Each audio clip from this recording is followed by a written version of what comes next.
Assalamualaikum warahmatullahi wabarakatuh. Perkenalkan, nama saya Marisa Alfat dengan NIM C0E025007 dari Program Studi Keuangan Daerah kelas R001. Di sini saya akan mempresentasikan materi tentang pajak, hukum pajak, alasan pemerintah memungut pajak, teori dan azas pemungutan pajak dengan memenuhi tugas mata kuliah perpajakan 1 yang diampu oleh dosen Dr. Wirmi Eka Putra, SEMSI. Nah, kita akan memasuki apa sih pengertian definisi pajak itu?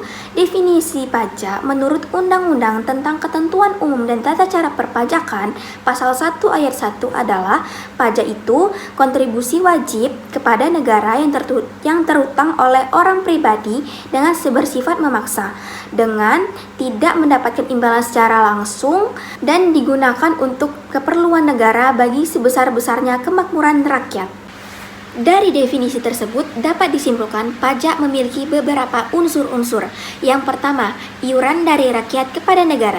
Yang berhak memungut pajak adalah negara, yaitu iuran berupa uang, bukan barang. Yang kedua, berdasarkan undang-undang, pajak dipungut berdasarkan undang-undang serta aturan pelaksanaan. Yang ketiga, tanpa jasa timbal atau kontraprestasi dari negara.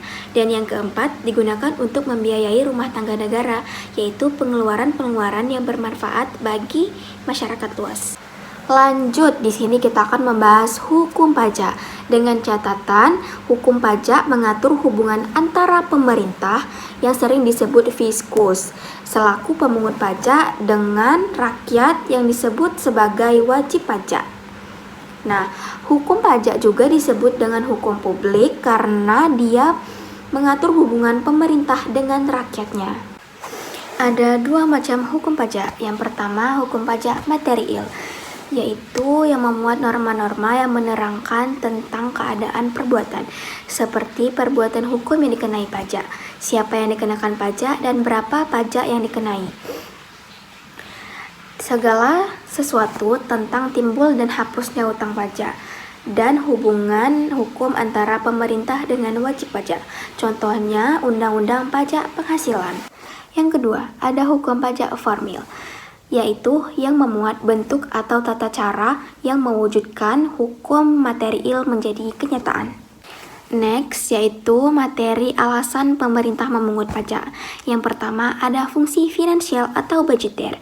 Fungsi finansial ini yaitu pajak adalah sumber dana bagi pemerintah untuk mendapatkan uang sebanyak-banyaknya untuk keperluan pemerintah dan pembangunan negara. Yang kedua, ada fungsi mengatur atau reguleran, bertujuan untuk memberikan kepastian hukum, terutama dalam menyusun undang-undang pajak.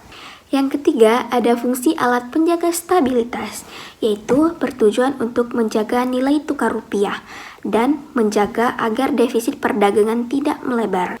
Yang keempat, ada sarana redistribusi pendapatan. Pemerintah mendapatkan pajak dan menggunakan pajak itu untuk infrastruktur masyarakat, seperti membangun jembatan dan jalan raya untuk pejalan.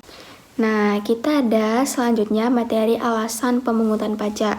Yang pertama ada teori asuransi, yaitu negara melindungi keselamatan jiwa, harta benda, dan hak-hak rakyatnya. Oleh karena itu, dengan membayar pajak, kita akan memperoleh perlindungan tersebut dari negara. Yang kedua ada teori kepentingan. Nah, semakin besar kepentingan orang tersebut di negara itu, semakin besar juga pajak yang dikenakan atau yang dibayarnya. Selanjutnya ada teori daya pikul. Nah, beban pajak untuk semua orang itu harus sama beratnya, jadi artinya pajak itu harus sesuai dengan daya pikul masing-masing orang. Untuk menentukan daya pikul tersebut, ada menggunakan dua pendekatan.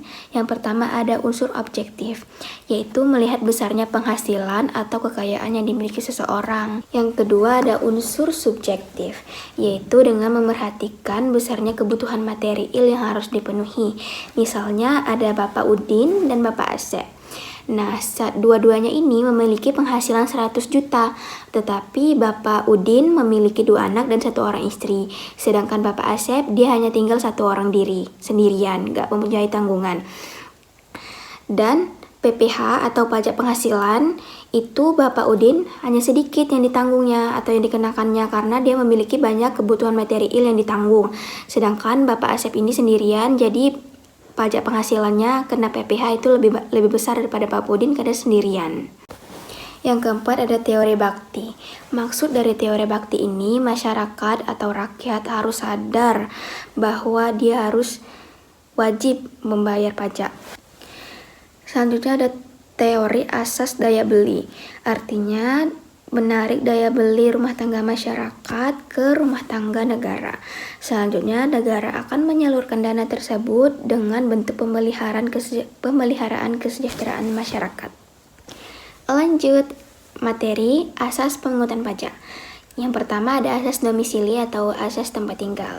Nah, negara berhak memungut pajak atas seluruh penghasilan wajib pajak yang berada di wilayahnya, baik penghasilan dari dalam negeri maupun luar negeri. Asas ini wajib pajak untuk yang bertempat tinggal di dalam negeri. Yang kedua ada asas sumber. Negara berhak memungut pajak atas penghasilan wajib pajak di wilayah tersebut tanpa memerhatikan wajib pajak tersebut tinggal di mana. Yang ketiga ada asas kebangsaan. Pengenaan pajak dihubungkan dengan kebangsaan suatu negara. Nah, tadi udah selesai materi aku tentang pajak. Thank you for watching. Makasih udah dengerin penjelasan aku dan sampai jumpa.